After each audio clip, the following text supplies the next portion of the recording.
로마서 2장 9절부터 16절 말씀입니다. 로마서 2장 9절에서 16절까지 함께 읽겠습니다.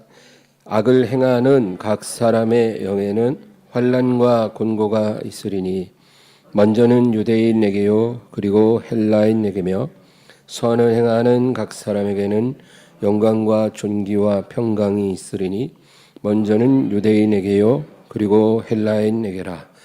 이는 하나님께서 외모로 사람을 취하지 아니하심이라. 무릇 율법 없이 범죄한 자는 또한 율법 없이 망하고 무릇 율법이 있고 범죄한 자는 율법으로 말미암아 심판을 받으리라. 하나님 앞에서는 율법을 듣는 자가 의인이 아니요 오직 율법을 행하는 자라야 의롭다 하심을 얻으리니 율법 없는 이방인이 본성으로 율법의 일을 행할 때에는 이 사람은 율법이 없어도 자기가 자기에게 율법이 되나니 이런 이들은 그 양심이 증거가 되어 그 생각들이 서로 혹은 고발하며 혹은 변명하며 그 마음에 새긴 율법의 행위를 나타내느니라. 곧 나의 복음에 이른 바와 같이 하나님이 예수 그리스도로 말미암아 사람들의 은밀한 것을 심판하시는 그날이라. 오늘 마음에 새긴 율법이라는 제목으로 말씀을 나누겠습니다.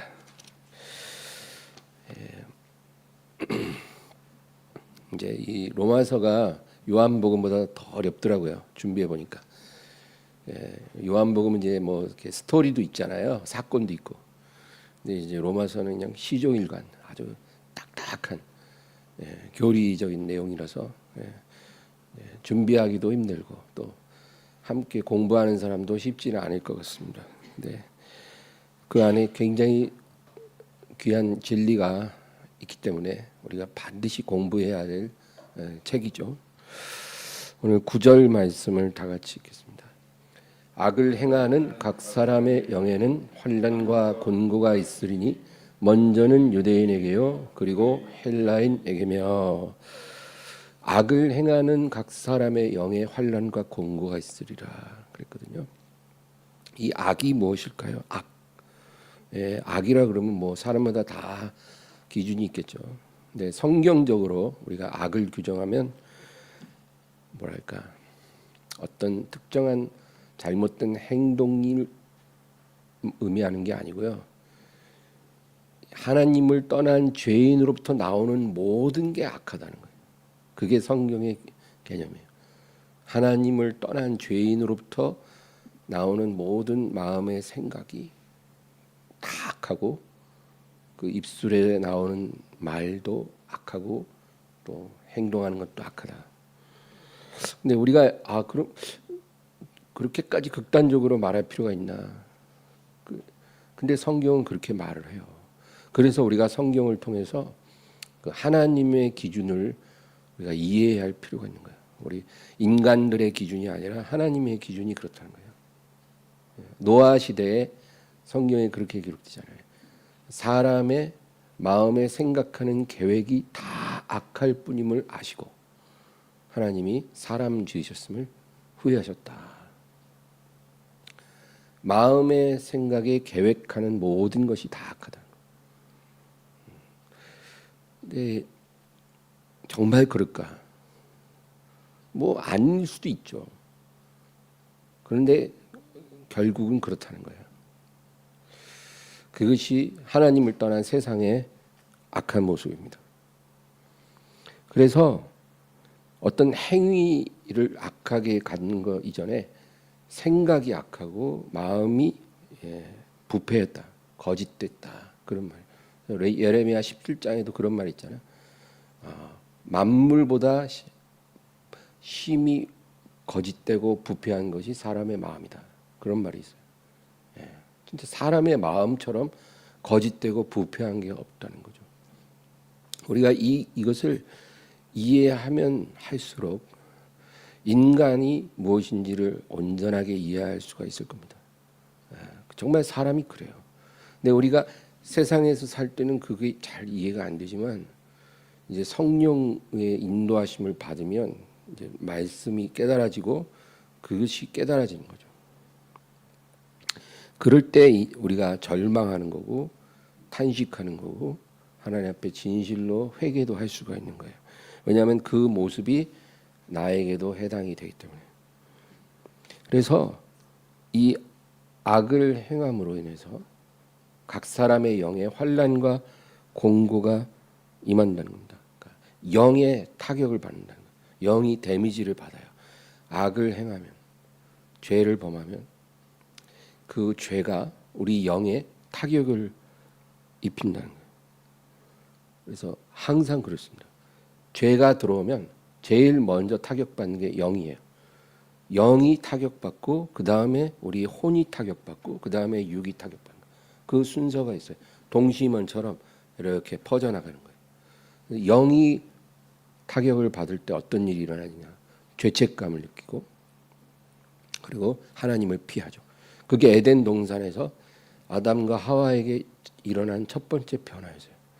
그들이 불순종했을 때 제일 먼저 다가온 변화가 이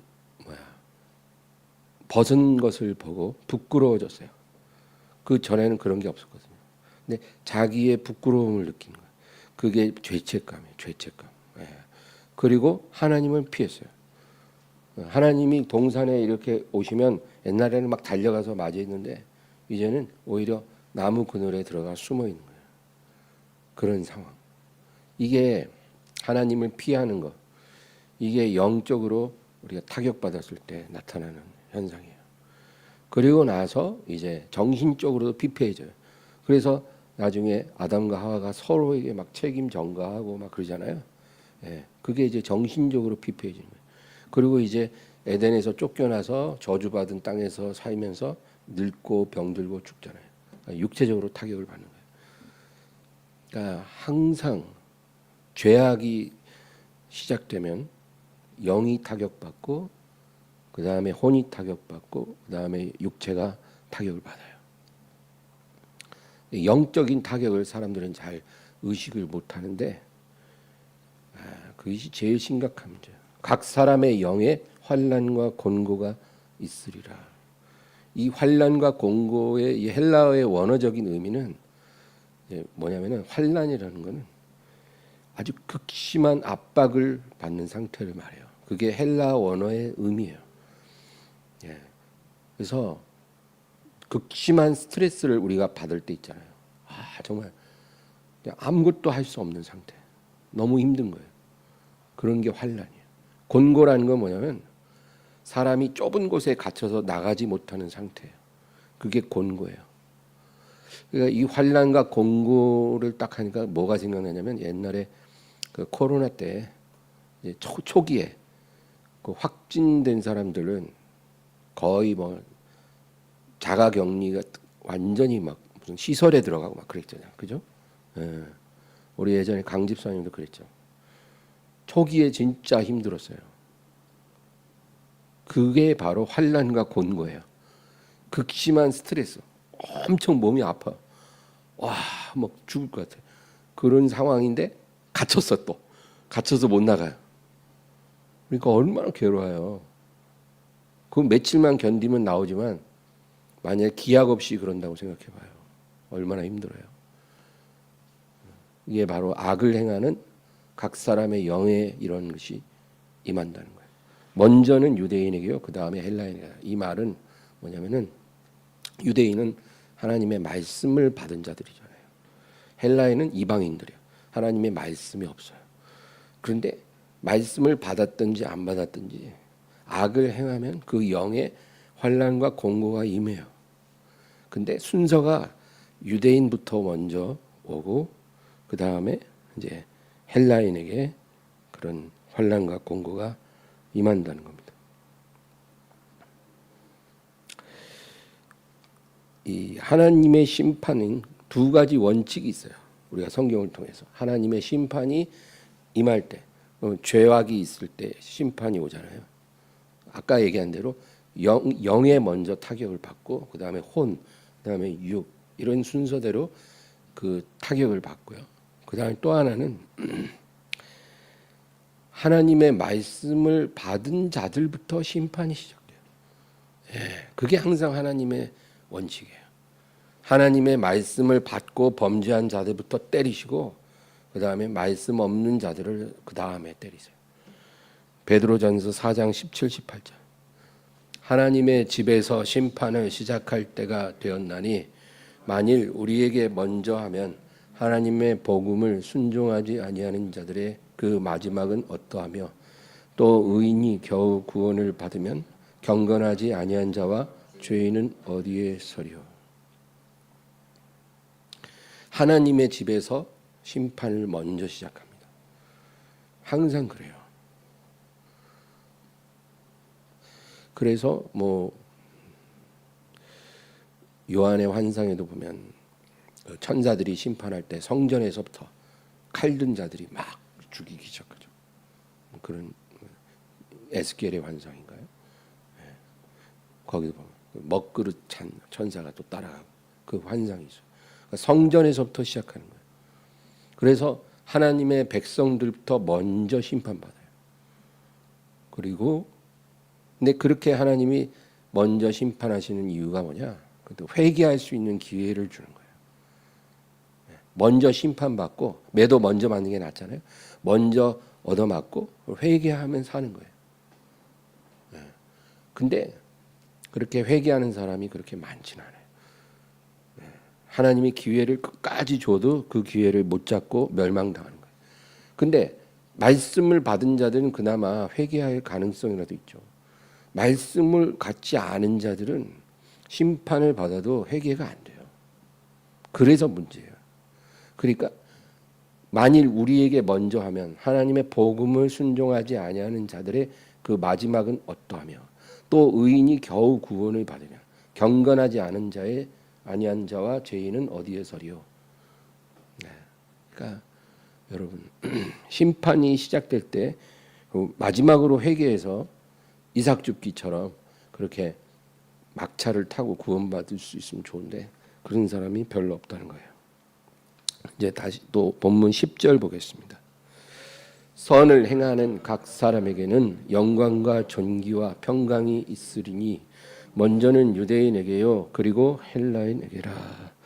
선을 행하는 각 사람에게 영광과 존귀와 평강이 있으리라. 여기서 선이라는 것은 하나님을 두려워함으로 말씀에 순종하는 것을 말해요. 그게 선이에요. 그래서 하나님의 뜻에 하나님의 말씀에 순종하는 것, 이것이 구원의 길이고 선이에요. 이런 사람에게 영광과 존귀와 평강이 있으리라. 어디에 있어요? 영에 있는 거예요. 아까 9절과 같은 맥락이에요. 하나님을 순종하면 그들의 영이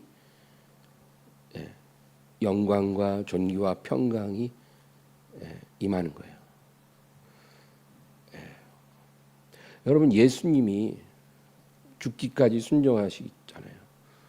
이 세상에 오신 것 자체가 엄청난 순종이에요. 그래서 예수님이 오셔서 이제 공생애를 시작할 때 그 순종의 삶에서 이제 진정한 순종이 시작되는 거죠.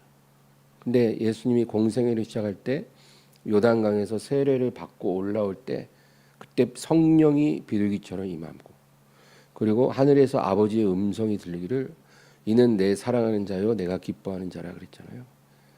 그게 뭐예요? 영광과 존귀예요. 그러니까 하나님이 예수님을 영광스럽게 하고 존귀하게 하는 거예요. 내가 영광스럽게 하고 또 영광스럽게 하리라. 이런 것처럼 영광과 존귀를 예수님에게 주신 거예요. 그냥 주신 게 아니라 예수님이 순종하시기 때문에 얼마나 겸손해요. 죄 없으신 하나님이 죄인된 요한에게 세례를 받고 물에서 올라왔잖아요. 왜? 그렇게 하는 게 하나님의 의를 이룬다는 거예요. 그러니까 예수님은 사람이 물과 성령으로 거듭나서 천국에 들어가야 하는 것을 본인이 제일 먼저 보여주신 거예요. 죄가 없으신데도 거듭날 필요가 없으신데도 모든 죄인을 위해서 오셨기 때문에 물과 성령으로 나야 구원받는 걸 보여주시기 위해 물에 들어가시고 나오실 때 성령을 받으신 거예요. 그러니까 얼마나 겸손하세요. 그러니까 아버지가 내가 사랑하는 자요 기뻐하는 자라 그렇게 인정을 해주시는 거예요. 이게 존귀와 영광이에요. 우리는 뭐 세상에서 성공해야 영광과 존귀라고 생각하잖아요. 그런 개념은요 성경적이지 않아요. 성경에서 말하는 영광과 존귀는 성령이 죄인에게 임할 때 그 성령이 임한 영혼에게 하나님이 영광과 존귀를 부여하시는 거예요. 그래서 성령으로부터 오는 영광과 존귀가 어떤 건지를 우리가 알아야 돼요. 그것을 사모해야 돼요. 그거 한번 맛보면 세상에서 주는 영광, 존귀 이거 다 가짜거든요. 그거 이제 더 이상 신경 안 쓰고 관심이 없어져요. 그러니까 예수를 믿어도 아직 육에 속한 사람은 세상이 주는 영광과 존귀와 평강을 원해요. 그래서 맨날 그거 달라고 기도하잖아요. 근데 진짜 성령이 부어져서 영광과 존귀와 평강을 하나님이 우리에게 주시면 이게 진짜구나. 아, 내가 진짜 하나님 안에, 하나님 내 안에 거하시고 내게 너와 동행하시고 나를 사랑하시고 나를 기뻐하시고 정말 나와 함께 하시고 있구나. 이거 우리가 영으로 느끼고 그 모든 지각에 뛰어난 평강이 충만하면 이제 이게 진짜라는 걸 우리가 알잖아요. 그러면 이제 가짜에 관심이 없어져요. 여러분 이게 성화되는 과정이에요. 내 안에 아직도 세상에 속한 것이 너무 간절하면 아직 갈 길이 먼 거예요. 그래서 이 가짜 영광, 가짜 존귀, 가짜 평강, 이 세상이 주는 거, 이 이야기가 누가복음 12장에 나오는 거예요. 어리석은 부자 이야기죠. 예수님 비유 중에 누가복음 12장 19절입니다. 또 내가 내 영혼에게 이르되 영혼아 여러 해 쓸 물건을 많이 쌓아두었으니 평안히 쉬고 먹고 마시고 즐거워하자 하리라. 이 부자가요 누구에게 말해요? 자기 영혼에게 말하는 거예요.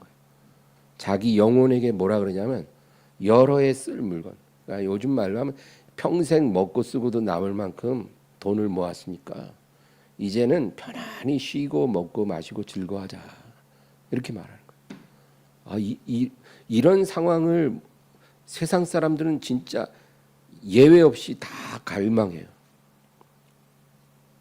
나도 이렇게 진짜 억수로 돈이 많아져서 일평생 막 정말 펑펑 써도 모자라지 않을 만큼 그렇게 한번 내가 돈이 있어봤으면 좋겠다. 그래서 이 부자가 자기 영혼에게 그렇게 말을 하는 거예요. 그러니까 가짜 영광, 가짜 존귀, 가짜 평강을 이렇게 약속하는 거예요. 그 다음 20절, 21절. 하나님은 이르시되 어리석은 자여 오늘 밤에 내 영혼을 도로 찾으리니 그러면 내 준비한 것이 누구의 것이 되겠느냐 하셨으니 자기를 위하여 재물을 쌓아두고 하나님께 대하여 부여하지 못한 자가 이와 같으니라. 어리석다는 거예요. 어리석은 자예요. 가짜예요. 가짜. 미혹된 거예요. 진짜 평강, 진짜 영광, 존귀는 성령으로부터 오는 거예요. 그래서 우리 안에 성령이 오셔서 거기서부터 막 흘러 넘치는 게 진짜예요. 근데 가짜는 그게 아니라 외부적인 환경에서부터 오는 거예요. 뭐 사업이 성공한다든지 회사에서 승진한다든지 뭔가 잘 되고 뭔가 형통하고 이런 외부에서 오는 그런 영광, 존귀, 평강이에요. 이건 여러분 가짜예요. 이 가짜에 미혹되면 어떻게 돼요? 주님 말씀처럼 되는 거예요. 어리석은 자예요. 자기를 위해 재물을 쌓아두고 하나님께 부여하지 못한 자가 이와 같으니라. 이제 본문으로 가요. 11절. 이는 하나님께서 외모로 사람을 취하지 아니하심이라. 하나님은 외모를 보지 않죠. 사람을 보실 때 하나님의 기준이 있어요. 근데 일단 하나님은요. 뭐 하나님 말씀을 알고 있는 유대인이라고 편애하거나 또 말씀을 모르는 이방인이라고 차별하지 않으셔. 예. 여러분 모세나 다윗 같은 사람은 진짜 선택받은 특별한 사람이잖아요. 근데 그들이 하나님께 불순종했을 때 하나님이 그들에게 뭐 낯을 봐주고 팔은 안으로 굽는다고 편애하거나 그러지 않았어요. 가혹하다고 싶을 만큼 그들을 가혹하게 다루셨어요. 부자라고 우대하지 않고 가난한 자라고 박대하지 않았어요. 그게 하나님의 아주 공의입니다. 사람의 겉으로 보여지는 모든 것은 하나님이 사람을 보시는 기준이 아니에요. 그래서 우리가 과부가 드린 2렙돈 이야기하죠. 그 이야기가 주는 교훈이 그거예요. 그게 하나님의 보시는 기준이에요. 예수님이 뭐라 그랬어요? 이 과부가 가장 많이 넣었다 그랬거든요. 그런데 그 이유가 뭐냐면 부자들은 넉넉한 중에 일부를 넣었지만 이 과부는 한 달의 생활비 전부를 다 넣었다는 거예요. 지금 왜 한 달 생활비 전부를 넣어야 했는지는 성경에 안 나와요. 뭔가 이유가 있겠죠. 근데 주님께서는 그 과부가 드린 그것이 가장 크다고 그렇게 인정해 주셨잖아요. 그게 하나님이 사람을 보시는 기준이에요. 하나님의 기준은 우리 사람이 바깥에서 볼 수 있는 게 아니에요. 그래서 우리가 사람을 외모로 속단하면 안 되는 거예요. 저 사람이 겉으로는 어떻게 보여도 속은 아닐 수 있거든요. 하나님만 볼 수 있는 그 은밀한 것이 있는 거예요. 그래서 하나님은 그 기준으로 사람의 중심을 보시는 거예요. 어떤 행동을 하면 그 행동으로 나타난 게 아니라 그걸 보는 게 아니라 그 행동을 하게 한 동기 있잖아요. 동기를 보시는 거예요. 근데 우리 사람은 그거 안 보이거든요. 그렇잖아요. 어떤 사람이 뭐 헌금을 큰 금액을 했어요. 2사람이 했어요. 똑같은 액수로 크게 했어요. 그런데 우리가 볼 때는 똑같잖아요. 근데 하나님 보실 때 엄청 다를 수 있다는 거예요. 그 동기를 보시기 때문에. 똑같은 봉사를 2사람이 해도 하나님이 보실 땐 둘이 다를 수 있는 거예요. 똑같이 예배를 한 자리에서 드려도 하나님에게는 다른 거예요.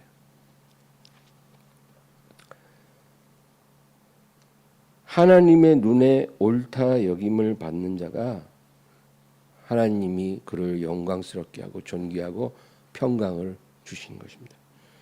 누가복음 16장 15절 예수께서 이르시되 너희는 사람 앞에서 스스로 옳다 하는 자들이나 너희 마음을 하나님께서 아시나니 사람 중에 높임을 받는 그것은 하나님 앞에 미움을 받는 것이니라. 그러니까 바리새인들이 문제가 뭐냐면 철저하게 사람의 눈에 보이는 짓만 했어요. 무슨 행동을 하든 그거는 사람에게 보이기 위한 거예요. 예배를 드리든 기도를 하든 찬양을 하든 봉사를 하든 어떤 섬김을 하든 뭘 하든 간에 그게 다 사람 보라고 하는 거예요. 하나님이 그거 미워하시는 거죠. 고린도후서 10장 18절 옳다 인정함을 받는 자는 자기를 칭찬하는 자가 아니요 오직 주께서 칭찬하시는 자니라. 주님이 칭찬해야 옳은 사람이죠. 사람이 모든 사람이 칭송해도 의미가 없다. 베드로전서 1장 17절 외모로 보시지 않고 각 사람의 행위대로 심판하시는 이를 너희가 아버지라 부른즉 너희가 나그네로 있을 때를 두려움으로 지내라. 외모로 보시지 않고 각 사람의 행위대로 심판하신다는 거예요. 여기서 행위가 겉으로 드러난 걸 보는 게 아니고 그 행위를 만든 동기를 보는 거예요. 그것을 보시고 심판하신다는 거예요. 그래서 우리가 그 하나님을 만날 시간이 가까이 오거든요. 너희가 지금 이 나그네 길을 가고 있는데 이 나그네 길 곧 끝나. 너희가 이 나그네 생활 끝나면 본향에 오게 되는데 본향에 들어가기 전에 그리스도의 심판대 앞에 서는 거예요. 거기서 우리의 일생을 그냥 쫙 뭐랄까 순식간에 주님께서 판단하시는 거예요. 그 앞에서 어느 누구도 뭐 자기를 변명할 수도 없고 주님을 속일 수도 없어요. 그냥 그 판결을 너희가 받는다는 거예요. 그러니까 너희의 나그네로 지낼 때를 두려움으로 지내라. 두려움으로 기다리라는 거예요. 그 날을. 여러분, 우리가 행복하고 즐겁고 기쁘게 살아야죠. 그러면서도 한편으로는 우리 하나님의 자녀들 마음속에는 그 마지막 주님 앞에 서는 날, 그 순간을 항상 준비해야 돼요. 어쩌면 그 날이 오늘일 수도 있잖아요. 그렇죠?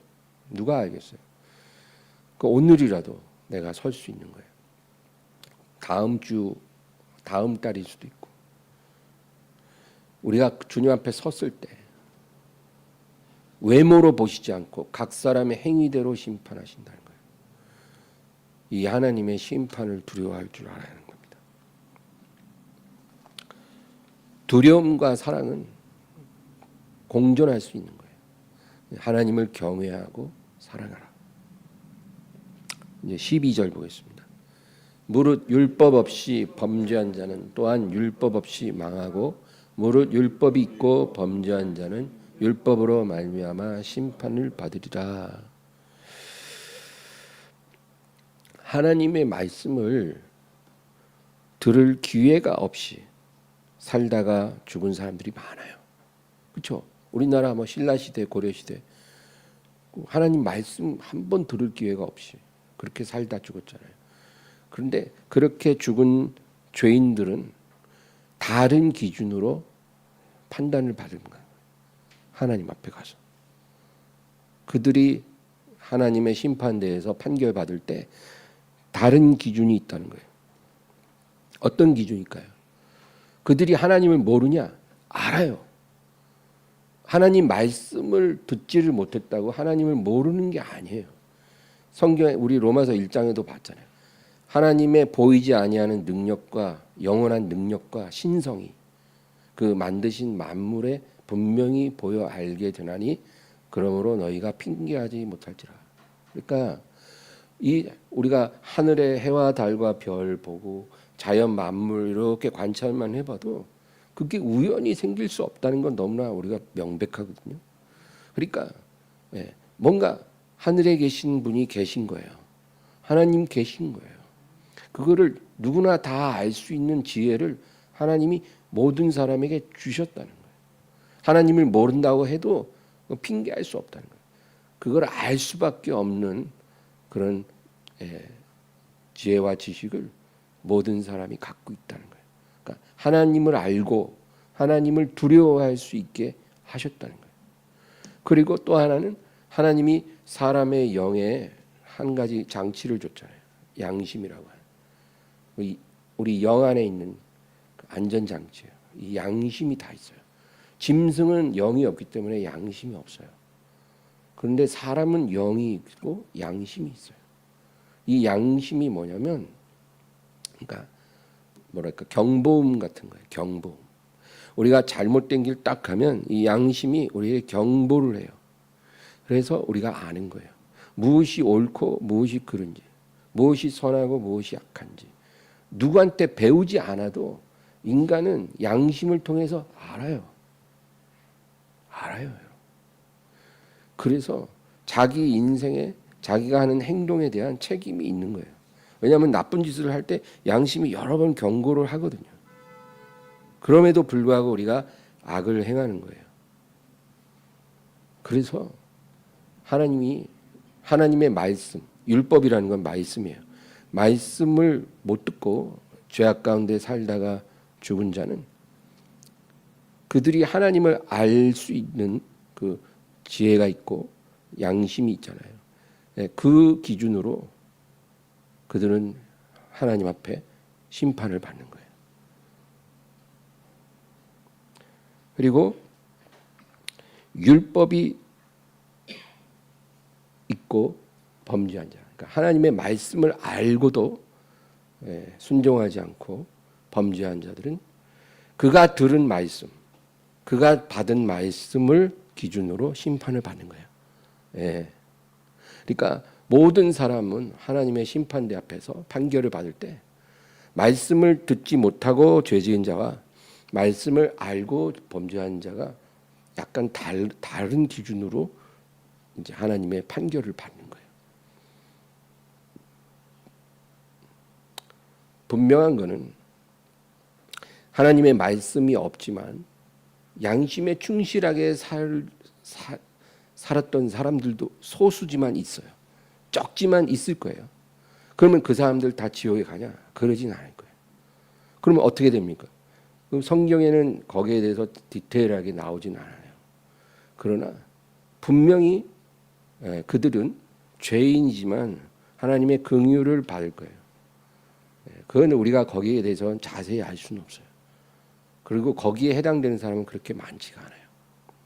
근데 우리가 조심해야 될 거는 우리는 이미 말씀을 받은 자들이잖아요. 말씀을 받았기 때문에 우리가 받은 말씀의 기준을 따라 우리가 판결을 받아요. 무서운 거죠.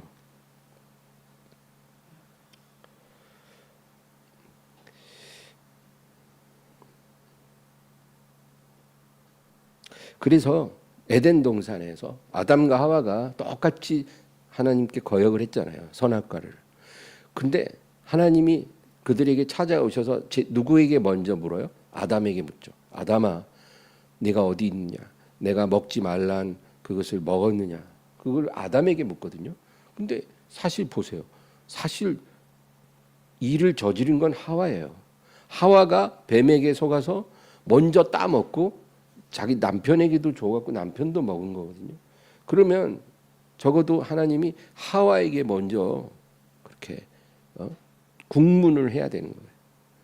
근데 그렇지 않고 아담에게 물었어요. 내가 너에게 먹지 말라 한 그것을 먹었니? 그러니까 그건 뭐예요? 하나님은 먹지 말라는 말을 아담에게 했거든요. 하나님의 말씀을 받은 건 아담이에요. 하와가 아니고. 그리고 하와는 아담을 통해서 전해 들은 거죠.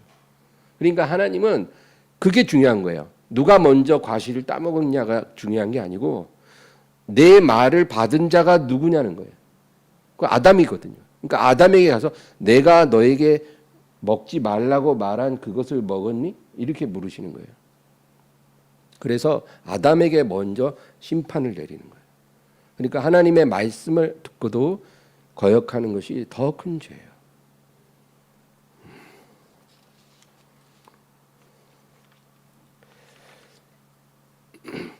교회 다니면서 하나님의 말씀을 많이 우리가 듣잖아요. 하나님의 말씀을 배우고 그러고 나서 하나님께 순종하지 않고 지옥에 가는 사람들도 많아요. 굉장히 많아요. 근데 그렇게 지옥에 가는 거하고 교회를 다니지 않고 하나님 말씀을 전혀 모르고 살다가 죄 가운데 막 살다가 지옥에 가는 사람도 있죠. 엄청 많죠. 그러면 이 둘 중에 누가 더 뜨거운 지옥에 갈 것 같으세요? 하나님의 말씀을 듣고도 순종하지 않는 자가 더 중한 판결을 받아요. 누가복음 12장 47, 48절. 주인의 뜻을 알고도 준비하지 아니하고 그 뜻대로 행하지 아니한 종은 많이 맞을 것이요 알지 못하고 맞을 일을 행한 종은 적게 맞으리라. 무릇 많이 받은 자에게는 많이 요구할 것이요 많이 맡은 자에게는 많이 달라 할 것이니라. 그러니까 여러분하고 저하고 만약에 다 지옥에 가잖아요. 예를 들어. 그러면 제가 갈 지옥이 더 고통스러운 지옥이에요. 왜? 저는 밤낮 성경 가지고 일하는 사람이잖아요. 왜? 그리고 앞에 나와서 이렇게 가르치잖아요. 그죠? 근데 만약에 제가 이중적인 삶을 살고 그러다가 지옥에 가요. 얼마나 그 판결이 혹독하겠어요. 두려운 일이에요. 그래서 하나님의 말씀을 받는다는 것은 이중적인 거예요. 우리가 그 말씀을 받아서 순종할 수 있다면 너무 복된 거예요. 예, 너무 복된 거예요. 우리 13절 한번 보겠습니다. 하나님 앞에서는 율법을 듣는 자가 의인이 아니요 오직 율법을 행하는 자라야 의롭다 하심을 얻으리니. 그렇죠. 율법을 듣고 행하는 자가 의로운 거죠. 복을 받는 거예요. 뭐 말씀을 듣고 행하지 않는 자는 모래 위에 지은 집이고 말씀을 듣고 행하는 자가 반석 위에 집을 지은 거라 그랬잖아요. 야고보서에도 보면 말씀을 듣고 잊어버리는 자가 아니요 행하는 자가 그 행하는 일에 복을 받으리라. 뭐 이런 말씀이 많이 있잖아요. 그러니까 근데 그렇게 복을 받으려면 일단 말씀을 들어야죠. 말씀을 듣고 깨닫는 게 중요한 거예요. 그리고 나서 순종 안 하면 안 들으니만 못한 거예요. 네, 순종을 안 하면 차라리 안 듣고 벌 받는 게 낫지. 그리고 순종 안 해서 벌 받으면 더 혹독한 거죠. 그러나 우리가 말씀을 듣고 순종할 수 있다면 너무 귀한 거예요. 여러분, 그 말씀을 받지 않은 사람들은요, 아까도 말했지만 그냥 하나님이 계시다는 것을 알 수는 있어요. 하나님을 두려워할 수 있어요. 하늘에 계신 분을 두려워하고 그리고 자기 양심에 말하는 대로 우리가 이렇게 살아갈 수는 있어요. 옳고 그른 걸 분별해서. 근데 거기까지예요.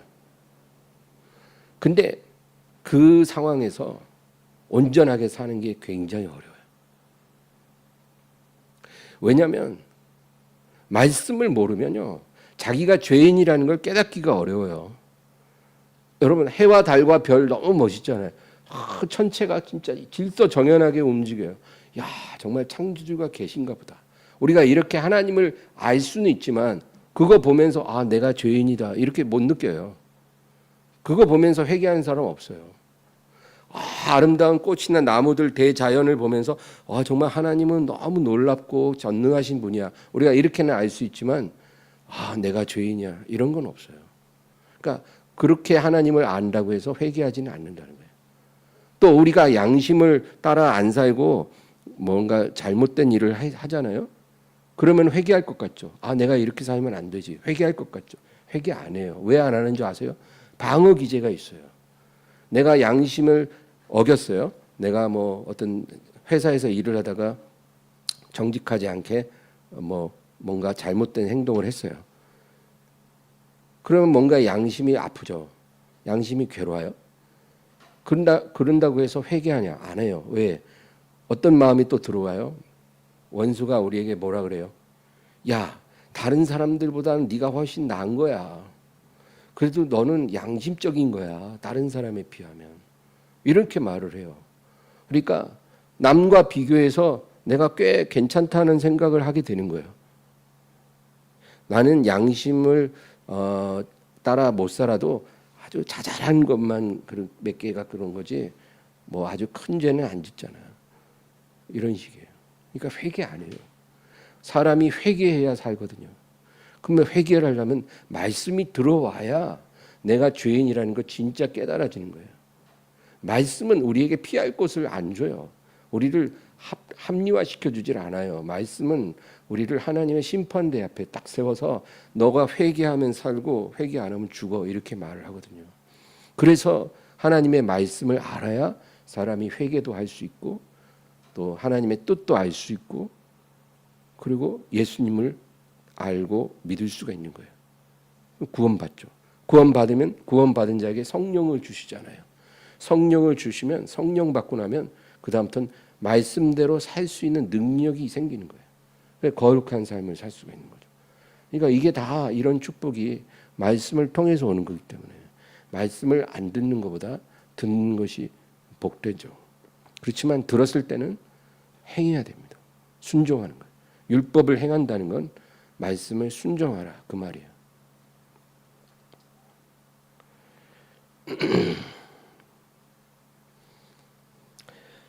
사도행전 17장 30절 31절 알지 못하던 시대에는 하나님이 간과하셨고 이제는 어디든지 사람에게 다 명하사 회개하라 하셨으니 이는 정하신 사람으로 하여금 천하를 공의로 심판한 날을 작정하시고 이에 그를 죽은 자 가운데서 다시 살리신 것으로 모든 사람에게 믿을 만한 증거를 주셨음이니라 하니라. 아멘. 알지 못하던 시대에는 하나님이 간과하셨다는 거예요. 이게 무슨 뜻이냐? 하나님을 모르던 시대, 그러니까 하나님의 말씀을 들으려고 해도 들을 수가 없었던 그런 시대, 그런 사람들이죠. 그런 사람들에게는 하나님이 회개하라고 하지 않아요. 아니, 하나님의 말씀을 모르는데 해와 달과 별 보고 자연의 아름다움 보면서 어떻게 회개해요? 그 양심이 좀 꺼린다고 사람이 어떻게 회개할 줄 알겠어요? 누구한테 회개하는지도 잘 몰라요. 그렇잖아요. 내가 오늘 거짓말하고 내가 친구랑 다퉜어요. 뭔가 잘못한 것 같아. 내가 오늘 실수 엄청 했어. 뭔가 마음이 괴로운데 괴로움으로 끝난 거지. 내가 누구에게 어떤 식으로 회개해야 될지 모르잖아요. 내가 어떻게 죄를 씻어야 되는지 모르잖아요. 그러니까 그런 사람들에게는 하나님이 회개하라고 요구하지 않았어요.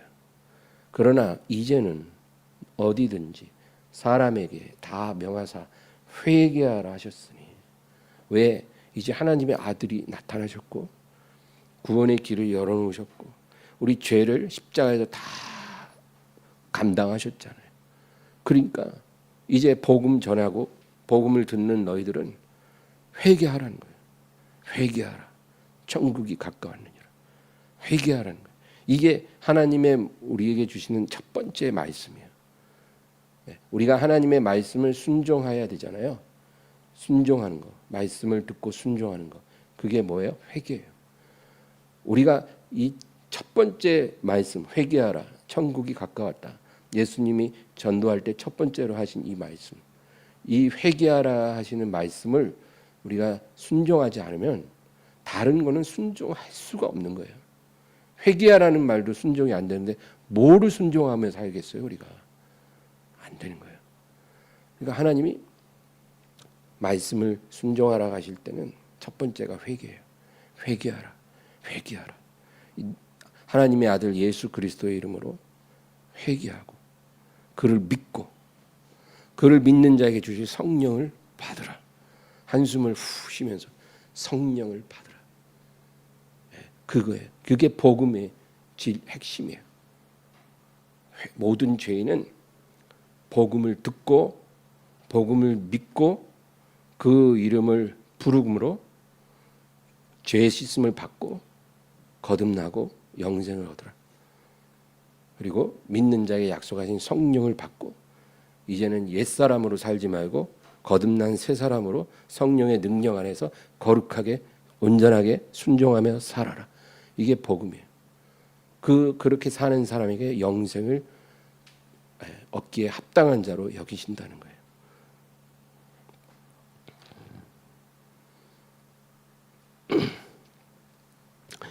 13절을 다시 읽겠습니다. 하나님 앞에서는 율법을 듣는 자가 의인이 아니요 오직 율법을 행하는 자라야 의롭다 하심을 얻으니. 율법을 행한다는 건 말씀을 듣고 믿고 순종하는 거예요. 그러면 하나님의 의롭다 하심을 받는다. 그러니까 이 얘기를 하는 거는 지금 유대인들 들으라고 하는 거예요. 유대인들은 자기들이 선택받았다 그러거든요. 자기들만 선택받았고 하나님 말씀을 가지고 있고 아브라함의 자손이기 때문에 우리는 뭐 하늘나라의 주인이라는 거죠. 근데 사실 그 유대인들이 하나님께 순종을 안 하거든요. 하나님께 순종 안 하고 있거든요. 하나님이 뭐라 그랬어요? 회개하라.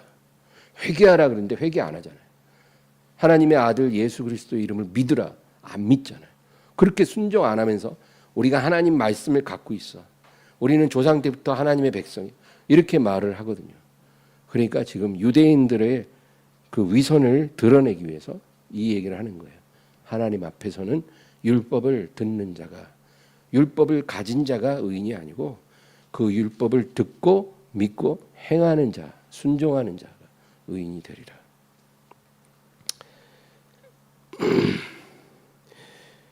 차라리 너희보다 율법을 알지 못하지만 이방인들이 더 양심적으로 산다는 이야기이기도 해요. 왜냐하면 그들은 그들 마음에 새긴 율법을 따라 살고 있다는 거예요. 차라리 너희보다 낫다는 거예요. 너희들은 하나님의 말씀을 받았음에도 순종 안 하지만 저 이방인들은 말씀을 받지 않았음에도 그 마음에 새긴 율법이라는 게 있어요. 그게 양심이에요. 양심. 마음에 새긴 율법을 지키고 사는 사람들이 있지 않냐는 거예요. 14절 15절 읽겠습니다. 율법 없는 이방인이 본성으로 율법의 일을 행할 때에는 이 사람은 율법이 없어도 자기가 자기에게 율법이 되나니 이런 이들은 그 양심이 증거가 되어 그 생각들이 서로 혹은 고발하며 혹은 변명하여 그 마음에 새긴 율법의 행위를 나타내느니라. 여기 보면 14절에 율법 없는 이방인이 본성으로, 그러니까 본성이라는 건 양심을 말해요. 하나님이 마음에 새겨주신 모든 인생의 마음에 영혼에 새겨주신 율법이 있다는 거예요. 글로 된 율법, 하나님의 말씀을 몰라도 그 마음에 새겨주신 율법, 양심에 새겨진 그 율법으로 본성으로 그 율법의 일을 행할 때는 이 사람은 율법이 없어도 자기가 자기에게 율법이 되는 거예요. 그리고 이런 이들은 그 양심이 증거가 되어 그 생각들이 서로 혹은 고발하며 혹은 변명하며 그 마음에 새긴 율법의 행위를 나타내느니라. 그러니까 우리 안에 양심이 있잖아요. 우리의 본성은 두 가지 본성이 있어요. 하나는 죄를 좋아하는 본성이에요. 죄를 좋아해요. 그래서 죄를 누구한테 안 배워도 지가 알아서 터득했고 잘도 지어요. 거짓말하라고 누가 안 가르쳐줬는데 그렇게 잘해요. 게으르게 살고 네 마음대로 살고 이기적으로 살아. 누가 안 가르쳐줘도 그렇게 잘해요. 여러분 초등학교 가보세요. 얼마나 죄악이 난무한지. 그 어린 아이들 가운데서도. 그런 본성이 있는 거예요. 죄를 좋아하는 본성. 근데 또 한편에는 죄를 미워하고 죄를 부끄러워하는 그런 본성도 있어요. 그 본성은 뭐냐? 우리 양심이에요. 우리의 육체에서 나오는 본성은 죄를 좋아하지만 우리 양심에서 나오는 본성은 죄를 미워하고 슬퍼하고 부끄러워해요. 죄를 지을 때마다 마음이 괴로워요. 찝찝해요. 죄를 져도 기쁘지가 않은 거예요. 마음이 힘들어요. 내가 짜증이 나서 말을 막 함부로 했어요. 근데 하고 나니까 마음이 안 좋아요. 아, 내가 실수했다는 생각이 들어요. 다시는 그러고 싶지 않아요. 이게 어디서 나오는 본성이에요? 우리 양심에서 나오는 본성이에요. 그래서 우리 본성의 이 두 가지가 서로 부딪히죠. 그 부딪힌다는 건 뭐예요? 우리 양심에서 갈등이 일어나고 부딪힘이 있다는 것은 우리 안에 우리 마음에 새겨진 율법이 있다는 것을 증거하는 거예요. 하나님이 마음에 새겨주신 율법이 있기 때문에 갈등이 있고 괴로움이 있는 거지. 그게 없으면 그럴 리가 없죠. 짐승과 같죠. 그 얘기를 지금 하고 있는 거예요.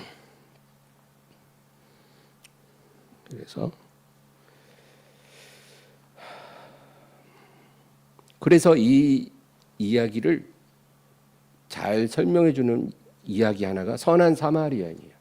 그 이야기 알죠? 한 사람이 강도를 만났어요. 여리고로 가다가 강도 만나 다 뺏기고 얻어맞고 피투성이가 돼서 쓰러져 죽어가고 있어요. 그런 상황인데 제사장이 지나가다가 보고는 그냥 휙 가버려요. 그리고 레위인이 또 지나가다가 보고 그냥 휙 가버려요. 왜 이 두 사람이 행인 1, 행인 2 이렇게 등장을 하냐? 예수님의 비유에. 그건 뭐냐면 이 레위인과 제사장은 말씀을 받은 자를 예표하는 거예요. 하나님의 말씀을 알고 있어요. 어떻게 해야 옳은지, 어떻게 하면 안 되는지 하나님의 말씀을 통해 분명히 알고 있는 사람들이에요. 그런데도 그들은 그 순간에 그걸 알지만 그냥 그거를 되게 묵살해버리는 거예요. 하나님의 말씀을 우리가 갖고 있으면 양심이 더 잘 작동을 해요. 말씀과 연동이 돼 갖고 양심이 더 민감하게 그 센서가 작용을 해요. 그런데 센서가 작용하면 뭐예요? 그거를 그냥 확 눌러버린 거예요. 여러분, 이 양심은요 알람과 같아요. 우리 그 사람이 심장이 있잖아요. 심장은 산 자에게는 계속 뛰는 거예요. 심장은 살아있는 동안 계속 뛰게 돼 있어요. 우리가 의식을 하든 안 하든. 만약에 그게 멎으면 죽은 거죠. 근데 양심도 마찬가지예요. 양심은 우리 영혼에 두신 심장과 같아요.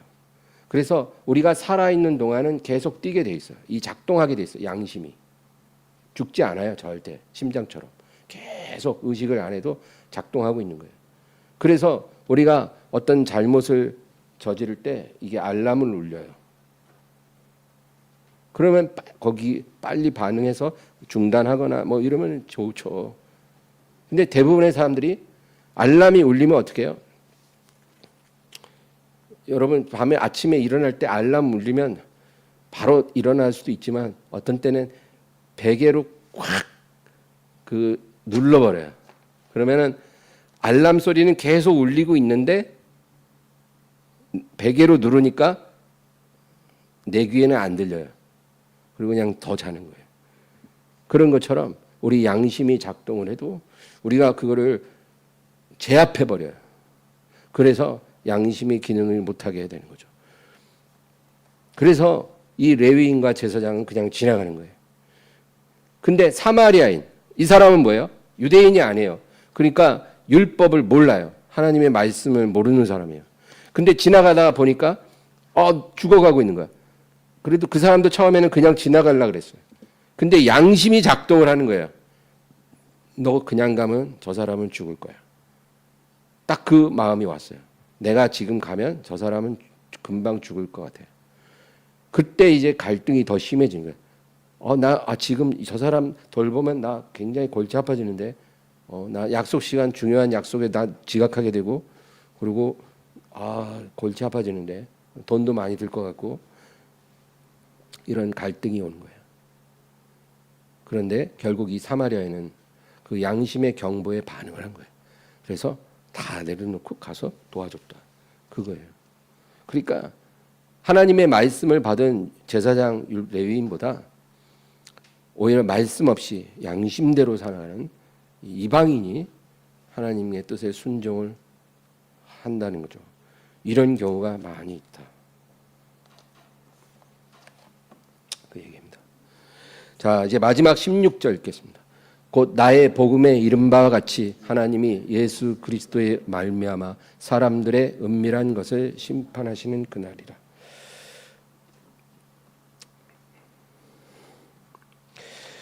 분명히 복음을 듣지 않고 그리고 양심을 따라 사는 사람들은요, 비록 그들이 완전하지 못해도 하나님이 긍휼을 입을 거예요.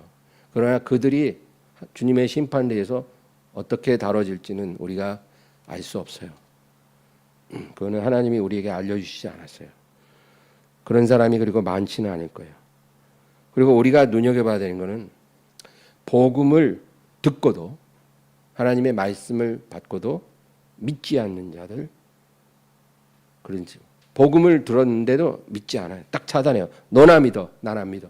이런 사람들은 그 이제 핑계할 수가 없는 거예요. 그리고 하나님을 믿는다고 하면서 하나님의 말씀을 안다고 하면서 순종하지 않는 자들, 그런 사람들도 교회 안에 많아요. 이런 사람들은 그날을 두려워하라는 거예요. 두려워하라. 하나님이 예수 그리스도로 말미암아 사람들의 은밀한 것을 심판하시는 그날에 너희들은 두려워해야 할 거야. 너희들은 순종하지 않았기 때문에 너희들에게는 하나님의 상급이 아니라 하나님의 가혹한 처벌이 기다리고 있을 거다. 그 얘기. 그래서 주님이 항상 죄인들에게 회개하라고 하시는 이유예요. 회개. 이게 말씀에 대한 첫 번째 가장 중요한 순종이기 때문이에요. 여러분, 제가 계시록을 이렇게 읽다가 7교회에 보내는 편지 참 그 귀한데 그 7교회에 예수님이 편지를 보내시잖아요. 근데 그 중에 2교회 서머나 교회하고 빌라델비아 교회만 칭찬을 받는 거예요. 이 비율이 그렇다는 거예요. 전체 교회가 있으면 그 7교회 중에 2교회만 칭찬받았어요. 그러니까 이게 모든 교회 안에 그 비율적으로 그렇다는 거예요. 그리고 나머지 5교회는 주님이 다 똑같이 하신 말씀이 하나 있어요. 회개하라. 오늘 집에 가서 계시록 2장 3장 읽어보세요. 나머지 5교회에 주님이 회개하란 말을 똑같이 하세요. 회개하라. 회개하라. 회개하라. 회개하라. 회개하라. 회개하라. 그렇게 말씀하세요. 회개하라는 거예요. 그리고 그러니까 교회를 사랑하니까. 그리고 7교회 모두에게 하신 말씀이 있어요. 귀 있는 자는 성령이 교회들에게 하시는 말씀을 들을지어다. 그러니까 그 성령이 하시는 말씀이 뭐예요? 회개하라. 회개하라는 거예요. 그리고 이기는 자는 해갖고 이기는 자에게 하나님이 약속한 게 있어요. 이것도 7교회에 다 똑같이 주셔요. 그러니까 구원은 교회적으로 받는 게 아니에요, 여러분. 개인적으로 받는 거예요. 아무리 훌륭한 교회에 내가 다녀도 내가 그 교회에 다녀서 구원받는 게 아니에요. 개인이 하나님 앞에서 구원을 받아야 되는 거예요. 그래서 이기는 자가 되라는 거죠. 그 이기는 자가 되려면 회개하고 하나님의 음성, 성령의 음성을 들으라는 거예요. 디모데전서 1장 19절. 믿음과 착한 양심을 가지라. 어떤 이들은 이 양심을 버렸고 그 믿음에 관하여는 파선하였느니라. 이 믿음과 착한 양심, 이 2가지가 마지막 날에 하나님이 모든 사람을 이제 심판하시는 2가지 중요한 기준이 될 거예요. 만약에 저와 여러분이 정말 주님의 음성에 귀 기울이고 순종하는 사람이 된다면 우리는 천국에 들어갈 거예요. 그러면 뭐예요? 우리는 믿었고 순종했기 때문에 우리의 죄는 씻어질 거죠.